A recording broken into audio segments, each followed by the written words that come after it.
પ્રત્યક્ષ દેવ એટલે સૂર્યદેવ, પ્રકૃતિનું પોષણ કરનાર પ્રભાકર, જેમને એક અંજલિ અર્ઘ ચઢાવવાથી દિવસની શરૂઆત કરો તો આખો દિવસ ઉર્જાવાન રહે. સૂર્યોદય થતાં જ સૂર્યનારાયણના દર્શન થઈ જાય. એટલે જ કદાચ આ પ્રત્યક્ષ દેવના મંદિરો ઓછા છે, પણ હવે ફરી એકવાર સૂર્ય મંદિરોની પ્રથા વિસ્તરી રહી છે. ગુજરાતના સુરેન્દ્રનગર જિલ્લામાં કાઠી સમાજના આરાધ્ય રવિદેવ સાથે રાંદલમાનું મંદિર છે. સુરેન્દ્રનગરના નવા સૂરજ દેવળ મંદિરે ખૂબ આસ્થા સાથે ભક્તો આવે છે અને રવિ રાંદલના દર્શન કરી નતમસ્તક થાય છે.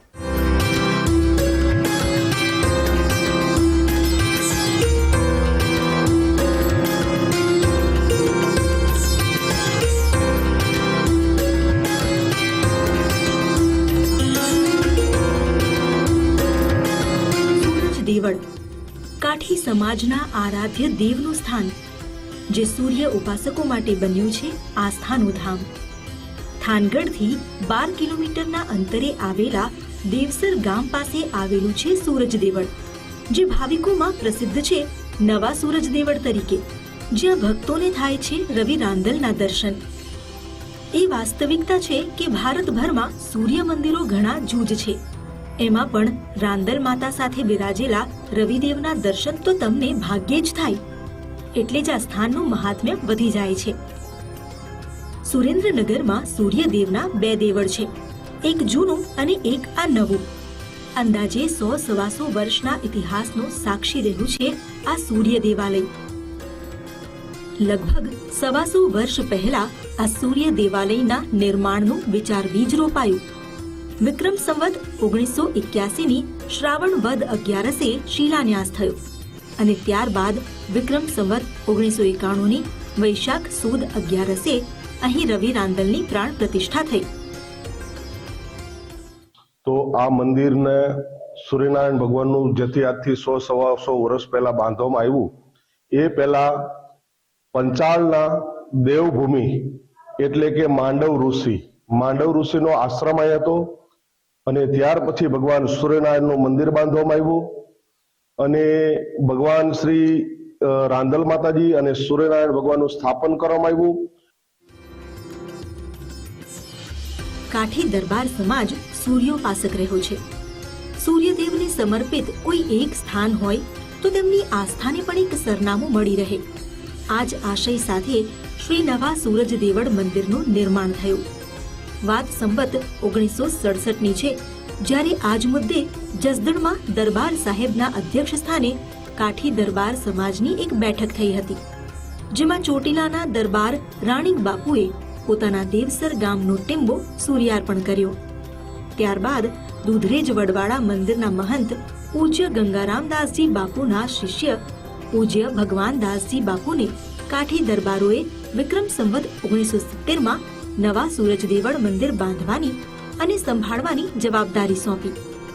જો કે પૂજ્ય ભગવાનદાસજી બાપુની વૃદ્ધાવસ્થાને કારણે સંવત 1977માં પૂજ્ય ત્રિકમદાસજી બાપુને લઘુ મહંત તરીકે નીમવામાં આવ્યા.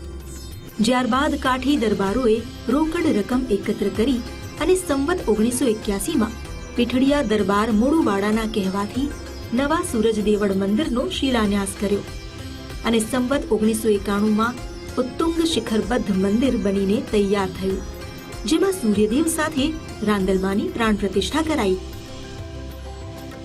ત્યારથી લઈ આજ સુધી ચોટીલા તાલુકાના દેવસર ગામના ટીંબા ઉપર આ ભવ્ય સૂર્ય મંદિર માંડવ ભૂમિની આભામાં તેજનો સંચાર કરી રહ્યું છે.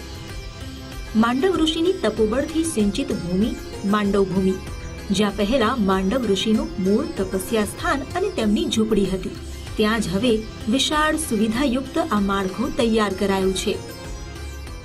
રીતે ભગવાન સૂર્યનારાયણનું મંદિર બાંધવામાં આવ્યું. ત્યાર પછી અમારા પ્રથમ સંત એવા ભગવાનદાસજી મહારાજ, જેનો જીર્ણોદ્ધાર થયા પછી તળાવની પાર ઉપર જે ભગવત ગુફા તરીકે ઓળખાય છે, જ્યાં અખંડ તપસ્યા 21 વર્ષ સુધી સખત તપસ્યા કરેલી.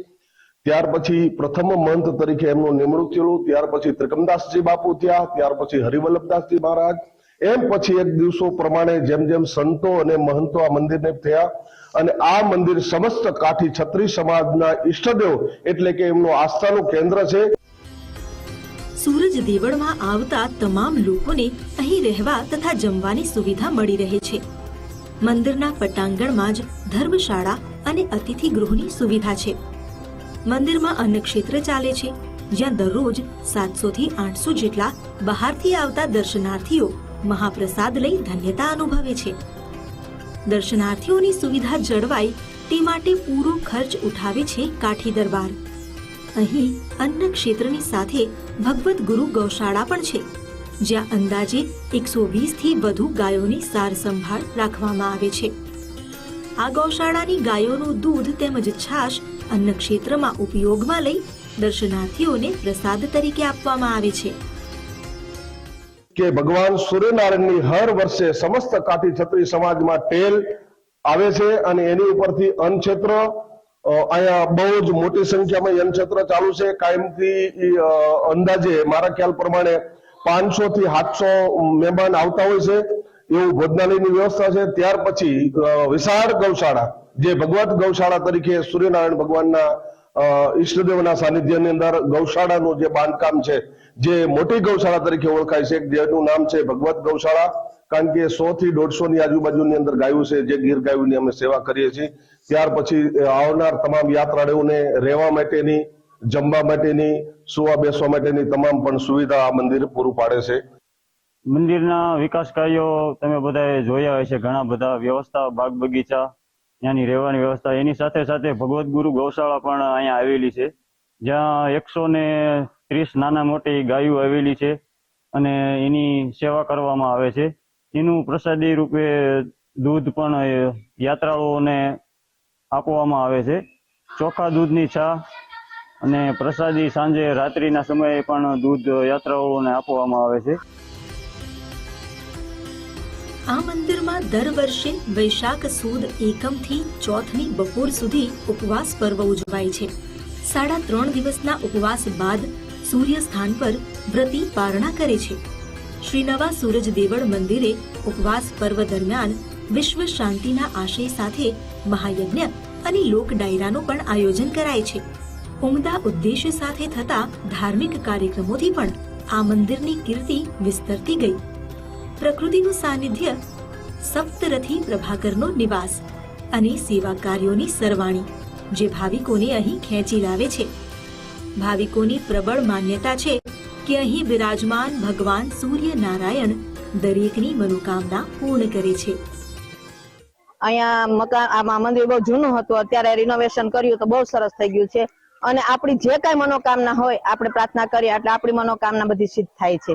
અને અહીંયા ફરવા માટે, પિકનિક માટે પણ સરસ મંદિર છે, દર્શન માટે પણ બહુ સારું મંદિર છે. અહીંયા અમારી બધી મનોકામના પૂરી થાય છે અને અમને પૂરો વિશ્વાસ ને શ્રદ્ધા છે. અમે ગોપી મંડળ અવારનવાર અહીંયા દર્શન કરવા આ મંદિર અમે આવીએ છીએ. બહુ સરસ લાગણી અનુભવે છે. આમ સાક્ષાત સૂર્યનારાયણ ઓલા રથમાં બેઠા હોય ને સરસ બધું અનુભવ થાય છે. દર્શન થાય. 7-8 વર્ષથી આવી છે અમે, વર્ષે ને વર્ષે. એક તરફ લાલ ધૂળ, કોલસા, પથ્થરોની ખાણનો પ્રદેશ સુરેન્દ્રનગર અને બીજી તરફ આ શ્વેત, શુભ્ર, ઓજસ્વી સૂરજ દેવળ. ઉપરથી મંદિરની પાછળના ભાગે છે માનસરોવર, જે દેવ સરોવર પણ કહેવાય છે. પવિત્ર અને પ્રાચીન દેવભૂમિ અને નૈસર્ગિક વાતાવરણથી આવનારને આનંદનો અનુભવ થાય છે. આ સ્થાન ન માત્ર કાઠી સમાજ પણ દરેક જ્ઞાતિ અને સમાજમાં શ્રદ્ધાનું સ્થાનક બની ગયું છે. વિરેન ડાંગરેચા, ગુજરાત ફર્સ્ટ, સુરેન્દ્રનગર.